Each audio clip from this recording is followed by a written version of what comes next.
നമസ്കാരം. SOK വ്ളോഗ്സിലേക്ക് എല്ലാവർക്കും സ്വാഗതം. നമ്മളിന്ന് വന്നിരിക്കുന്നത് വാഴക്കൂമ്പ് വെച്ച് സ്വാദിഷ്ടമായ ഒരു കൂമ്പ് തോരൻ തയ്യാറാക്കുന്നത് എങ്ങനെയെന്നാണ്. ഈ ചാനൽ സബ്സ്ക്രൈബ് ചെയ്തിട്ടില്ലെങ്കിൽ വേഗം തന്നെ ഇതൊന്ന് സബ്സ്ക്രൈബ് ചെയ്യുക. അതോടൊപ്പം തന്നെ അതിനടുത്ത് കാണുന്ന ബെൽ ബട്ടനും ഒന്ന് ഓണാക്കിയിടുക. ഇനി നമുക്ക് പാചകത്തിലേക്ക് കിടക്കാം.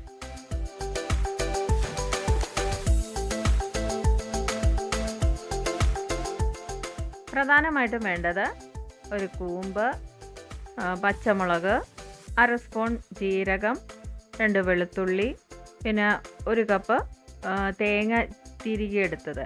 അത് ഞാൻ തിരികെ ചിരട്ട അവിടെ ഉണ്ടായിരുന്നു, അപ്പോൾ അതിലേക്ക് എടുത്ത് നിറച്ച് വെച്ചിരിക്കുകയാണത്. ഇതൊരിച്ചിരി മസാലപ്പൊടിയാണ്. ഇത് നമ്മൾ ഈ തോരനിൽ ആഡ് ചെയ്യുമ്പോൾ പ്രത്യേക ഒരു ടേസ്റ്റ് വരാൻ വേണ്ടിയിട്ടാണ്. അപ്പോൾ ഈ ഒരു ടേസ്റ്റോടെ എത്ര കൊച്ചു കുട്ടികളായാലും അത് ആ ഒരു ടേസ്റ്റ് കൊണ്ട് അവരത് കഴിക്കും. വാഴക്കൂമ്പിൻ്റെ 1-2 പോള എടുത്ത് ഇതുപോലെ നമ്മൾ ഇളക്കിക്കളയണം. അത് കട്ടി കൂടുതലായിരിക്കും, അന്നേരം അത് കഴിക്കും. അതുകൊണ്ടാണ് നമ്മൾ ഈ വാഴക്കൂമ്പിൻ്റെ മുകളിലത്തെ 1-2 പോളകൾ ഇളക്കിക്കളയുന്നത്. ഇനി നമുക്കിത് കഴുകി അരിയാം. ഇതേപോലെ കൊത്തി അരിഞ്ഞെടുക്കണം.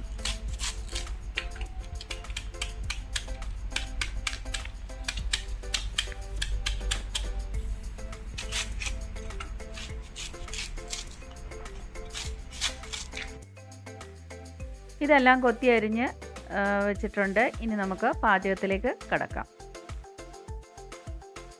അടുപ്പ് കത്തിച്ച് പാൻ വെച്ചിട്ടുണ്ട്.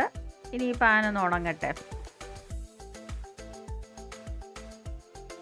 ഇനി അല്പം വെളിച്ചെണ്ണ ഒഴിക്കാം. ചൂടായിട്ടുണ്ട്. ജീരകം ഇടാം. അതിനുശേഷം ഈ അരിഞ്ഞു വെച്ചിരിക്കുന്ന വാഴക്കൂമ്പെല്ലാം നമുക്കിതിലേക്ക് ഇടാം.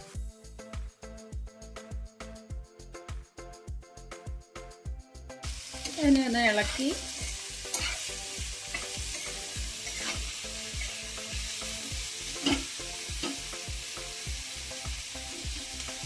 അല്പം ഉപ്പും കൂടെ ഒഴിക്കാം. ഞാൻ ഉപ്പ് വെള്ളമാണ് ഒഴിക്കുന്നത്. അത് നിങ്ങളുടെ പരുവം പോലെ, നിങ്ങൾ ഉപ്പ് പൊടിയാ ഇടുന്നെങ്കിൽ അത് ഒരു നുള്ളു ഉപ്പ് പൊടി ഇടുക. ഞാൻ കല്ലുപ്പ് വെള്ളം ഒഴിച്ച് വെച്ചിരിക്കും. അതാണ് ഞാൻ പാചകത്തിന് എടുക്കാറ്.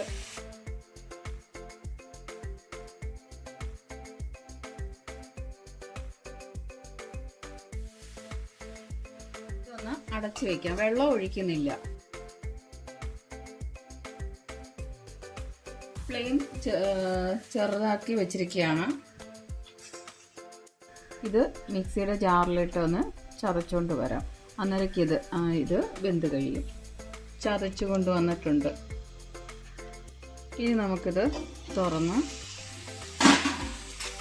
ഇതിലേക്കിടാം.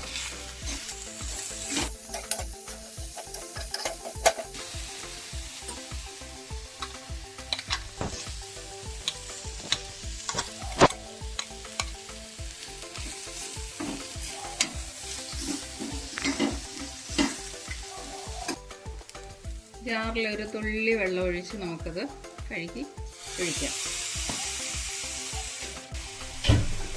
ഇനി ഇതിലേക്ക് ഒരു 1/4 സ്പൂൺ മഞ്ഞൾപ്പൊടി ഇടണം. നേരത്തെ എടുത്ത് വെച്ച ഒരു 1/4 സ്പൂൺ ഗരം മസാലയും കൂടെ ഇടും. ഇനി എല്ലാം കൂടെ ചേർത്തിളക്കി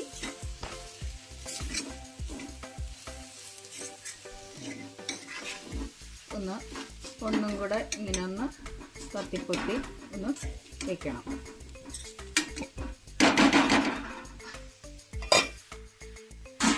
തുറന്ന് എല്ലാം ഒന്ന് ഇളക്കി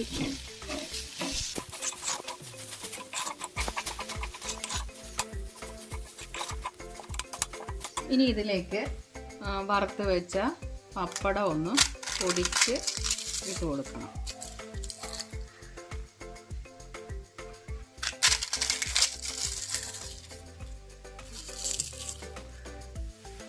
ഇനി ഒന്നും കൂടെ ഇതെല്ലാം കൂടെ കൂട്ടി ഇളക്കണം. സ്റ്റൗ ഓഫ് ചെയ്തേക്കാം.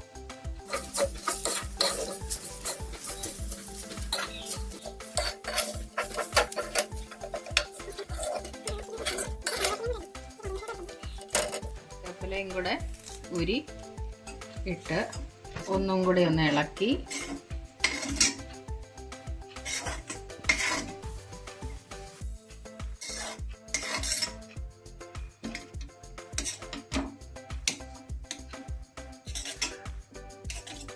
എല്ലാവർക്കും ഇഷ്ടപ്പെടും. എല്ലാവരും ഇത് പാചകം ചെയ്ത് നോക്കണം. വളരെ ഗുണകരവുമാണിത്. ഇനി ഒരു ബൗളിലേക്ക് ഇത് മാറ്റാം. അതുപോലെ തന്നെ ഈ വീഡിയോ നിങ്ങൾക്ക് ഇഷ്ടപ്പെട്ടെങ്കിൽ ലൈക്ക് ചെയ്യാനും ഷെയർ ചെയ്യാനും സബ്സ്ക്രൈബ് ചെയ്യാനും ഓർക്കണേ. ഈ വീഡിയോയെക്കുറിച്ച് എന്തെങ്കിലും അഭിപ്രായമുണ്ടെങ്കിൽ അത് ഈ കമൻറ്റ് ബോക്സിൽ രേഖപ്പെടുത്തണം.